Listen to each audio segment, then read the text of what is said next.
آپ کے ویڈیو بنانے کے بارے میں اشکال ہے. پہلا یہ ہے کہ دین پھیلانے کے لیے کسی شیطانی آلے یا سائنسی ایجاد کی ضرورت نہیں. اس کے لیے تڑپ اور اخلاص کی ضرورت ہے. جیسے کہ حضرت مولانا الیاس رحمۃ اللہ علیہ نے تبلیغی جماعت شروع کی اور اس کے لیے کسی جدید آلے اور تقاضوں کی ضرورت نہیں ہوئی, اور اللہ نے اس کام کو بغیر سوشل میڈیا کے پھیلایا. دوسرا اشکال یہ ہے کہ آپ کو نامحرم عورتیں دیکھتی ہیں. ان کے لیے ایک دلیل ہو سکتی ہے کہ جب تم مفتی صاحب کو دیکھ سکتے ہو تو اپنے کسی نامحرم رشتہ دار کو کیوں نہیں دیکھ سکتی. 2 سوال سمجھ میں آ گئے. پہلی بات تو یہ کہ شیطانی آلہ اور سائنسی آلہ, آپ نے شیطانی آلہ کی ڈیفینیشن کیا ہے, آپ نے اس کو شیطانی آلہ کیوں قرار دے دیا؟ ویڈیو کو آپ نے شیطانی آلہ, اگر یہ ڈیجیٹل تصویر حرام ہے پھر تو یہ شیطانی آلہ ہے. تو ہمارا تو فتویٰ ہے کہ ڈیجیٹل تصویر حرام نہیں ہے. یہ وہ تصویر نہیں ہے جو نبی صلی اللہ علیہ وسلم کے دور میں ہوتی تھی, جس کے وہ فسادات تھے جو بیان کیے گئے. وہ ایک الگ ٹاپک ہے, اس پر پورا میرا بیان ہے. اس پر علماء کی مجلسیں ہوئی ہیں, کئی دن چلی ہیں, کئی مہینے چلی ہیں, اس کے بعد یہ فتویٰ دیا گیا ہے.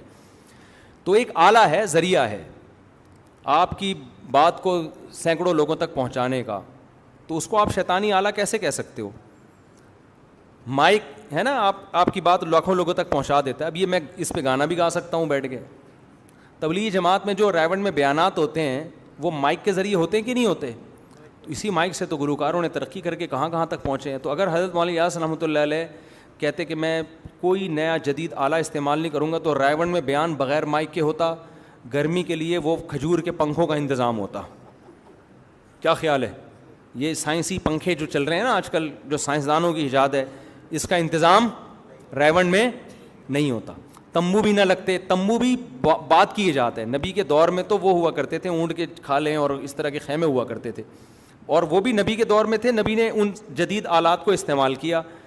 سب سے پہلے تو اعتراض نبی پر ہوتا ہے, نبی نے تلوار ایک جدید آلہ کیوں استعمال کیا؟ آدم علیہ السلام کے دور میں تو تلواریں نہیں تھیں.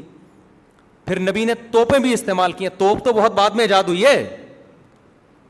اور سلطان محمد فاتح نے ترکی فتح کرنے کے لیے اس وقت کی دنیا کی سب سے بڑی توپ بنائی تھی.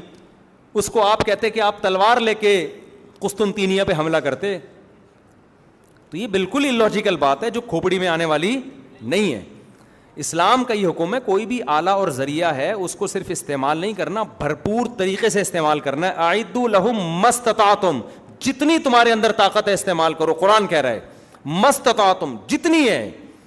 تو یہ تو کم ہے کہ ایک کیمرہ لے کے ہم بیٹھے ہوئے ہیں. ہونا تو یہ چاہیے تھا, ہمارا سیٹلائٹ چینل ہونا چاہیے تھا, ٹی وی چینل ہونا چاہیے تھا ہمارا. اس پہ آپ اعتراض کرتے ہیں صاحب, آپ لوگ کب عقل آئے گی آپ لوگوں میں؟ یہ نا دنیا کہاں سے کہاں پہنچ گئی. آپ کو تو فلم بنانی چاہیے, ہم زکوٰۃ دے چکے صنم. یہ خیر زیادہ ہو گئی, اتنے ہم ماڈرن نہیں ہیں. لیکن یہ کہ یہ شیطانی آلات نہیں ہیں, اس کا استعمال شیطانی بھی ہو سکتا ہے اور جائز بھی ہو سکتا ہے. تو دونوں قسم کے. ڈاکٹر ذاکر نائک نے کتنے لوگوں کو مسلمان کیا ہے شیطانی آلے کے ذریعے. آلہ بھی کہہ رہا ہوگا یار میں اتنا نیک اور مجھے شیطانی کہہ دیا لوگوں نے.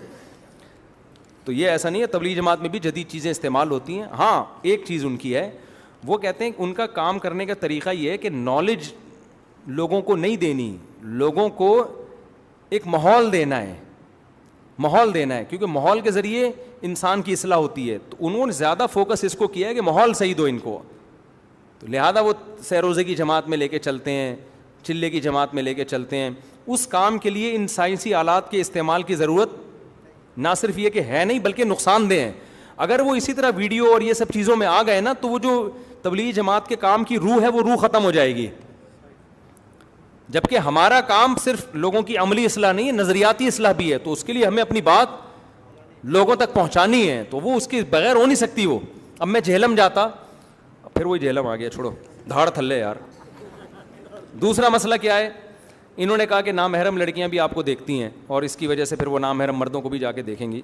دیکھو عورت کے لیے اصولی طور پہ مسئلہ یہ ہے کہ غیر مرد کو دیکھنا جائز ہے اگر فتنے کا اندیشہ نہ ہو. منع اس لیے کیا جاتا ہے کہ یہ پتہ کب چلے گا کہ فتنے کا اندیشہ ہے یا نہیں, اس لیے احتیاطاً سب سے روکا جاتا ہے. لیکن جہاں ضرورت ہو وہاں دیکھنا جائز ہے. ہاں فتنے کا اندیشہ ہے تو نہیں دیکھنا, پھر جائز نہیں ہے. اب لوگ مجھے کہتے ہیں آپ کو کیسے پتہ چلے گا کہ فلانی خاتون آپ کو دیکھ رہی ہے تو فتنہ ہو رہا ہے کہ نہیں ہو رہا؟ تو مجھے نہیں پتہ چلے گا, اس کمبخت کو تو پتہ چل رہا ہے نا کہ تجھے ہو رہا ہے کہ نہیں ہو رہا, تو نہیں دیکھ تو. ہم نے تھوڑی کہا کہ لڑکیوں کے لیے ہماری ویڈیو دیکھنا فرض ہے. بھائی جس کو فتنہ ہو رہا ہے نہ دیکھے وہ, بلکہ جائز نہیں ہے, حرام ہے اس کے لیے دیکھنا. جب اس کے دل میں فیلنگس ٹائپ کی چیزیں پیدا ہو رہی ہیں تو نہ دیکھے. وہ کس نے کہا ہے؟ وہی دیکھے جس کو فتنہ نہیں ہو رہا. اور ہم کو یوسف علیہ السلام تھوڑی ہیں. بعض لوگ کہتے ہیں آج کل سب کو فتنہ ہوتا ہے. بھائی آج کل لڑکیوں کے پاس ایک سے ایک ہیرو ہے دیکھنے کے لیے. اتنے جیسے لڑکوں کے لیے پاس بہت ساری چیزیں ہیں مارکیٹ میں دیکھنے کے لیے, لڑکیوں کے پاس بھی ایک سے ایک ہیرو پڑا ہوا ہے. گوگل پہ اچھی اچھی بڑی ہینڈسم اسمارٹ لوگ آ جاتے ہیں, باڈی بلڈر آ جاتے ہیں, قمیضیں اتار کے ایکسپوز کر رہے ہوتے ہیں, دیکھو یہاں سے دیکھو. ہمارا کیا ہے, ہم تو آپ کی طرح کے نارمل مولوی ہیں ہم تو. ویسے بھی تو ہمارے دیکھنے میں اتنا فتنہ ہے نہیں. اگر بالبال ہے بھی تو نہ دیکھے, وہ حرام ہے اس کے لیے دیکھنا. لوگ کہتے ہیں کہ بھائی چند لوگوں کو فتنے سے بچانے کے لیے آپ سب پہ پابندی لگا دیں. کیا خیال ہے بھائی؟ ہو سکتا ہے کچھ لڑکیوں کو فتنہ ہو رہا ہو تو آپ آڈیو کریں نا. بات یہ کہ چند لوگوں کو نقصان سے بچانے کے لیے ہم لاکھوں لوگوں کو مصیبت میں ڈال دیں, کیونکہ ویڈیو کا جو اثر ہوتا ہے وہ آڈیو کا نہیں ہوتا. یہ تجربے کی بات کر رہا ہوں. ہمارے آڈیو بیان میں پہلے ویڈیو نہیں بنوا رہا تھا انہی مسائل کی وجہ سے. یار آڈیو ٹھیک ہے, ہمارے لڑکے کہتے تھے ویڈیو بنائیں, لوگ کہتے تھے. میں نے کہا یار جب آڈیو میں بات تمہیں بات دیکھنی ہے نا. لیکن ہم نے جب ویڈیو شروع کی ہے تو پتہ چلا کہ زمین آسمان کا فرق ہے آڈیو اور ویڈیو میں. جب ویڈیو میں آپ کے چہرے کے ایکسپریشن اور باڈی لینگویج سب چیزیں اثر ڈال رہی ہوتی ہیں, تبھی تو دیکھو جو صحیح تمیز سے بیان سننے کے لیے آتے ہیں نا وہ آگے بیٹھتے ہیں, جو تمیز سے نہیں سنتے وہ دیوار کے پیچھے جا کے بیٹھ جائیں گے. اسکول میں جو پڑھاکو بچہ ہوتا ہے پہلی رو میں بیٹھتا ہے کہ ٹیچر کے بالکل سامنے ہوں میں. سب سے نالائق لڑکوں کی کلاس کہاں لگی ہوتی ہے؟ آڈیو تو ان کو بھی آ رہی ہوتی ہے ٹیچر کی.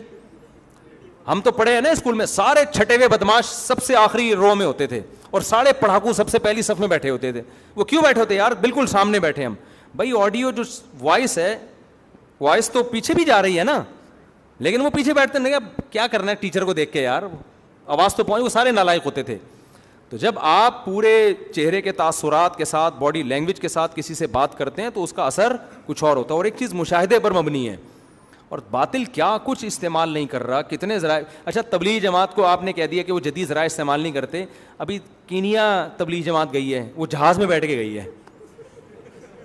ان کو چاہیے تھا گدھے پہ بیٹھ کے جاتے وہ, کیونکہ اسلام سادگی سکھاتا ہے. وہ ظاہر ہے وہ اس لیے گدھے پہ بیٹھ کے نہیں گئے. انہوں نے کہا کہ گدھے پہ بیٹھ کے ہم جاتے تو گدھا تو پہنچ جاتا, شاید اس میں اتنی طاقت تھی, ہم نہیں پہنچتے. کینیا میں جو استقبال کر رہے ہوتے جماعت کے, وہ سارے گدھوں کو دیکھ کے ڈر جاتے کہ یار یہ صرف گدھے ہی پہنچے ہیں. تو گدھے کہیں گے ہم تو عادی ہیں بھائی پیدل چلنے کے, یہ جماعت والے اس کے عادی نہیں تھے. تو تبلیغ والے بھی جدید ذرائع استعمال کرتے ہیں. باقی انہوں نے ایک خاص طریقہ ہے, اس میں زیادہ ان چیزوں میں نہیں پڑتے. اس کی وجہ یہ ہے کہ وہ پھر جو ان کا ایک ٹاسک ہے نا, وہ مقصد ہی ہے کہ بھائی لوگوں سے قربانی دلوائی جائے, تو وہ فوت ہو جائے گا اس. چلو وہ بہت ہو گیا.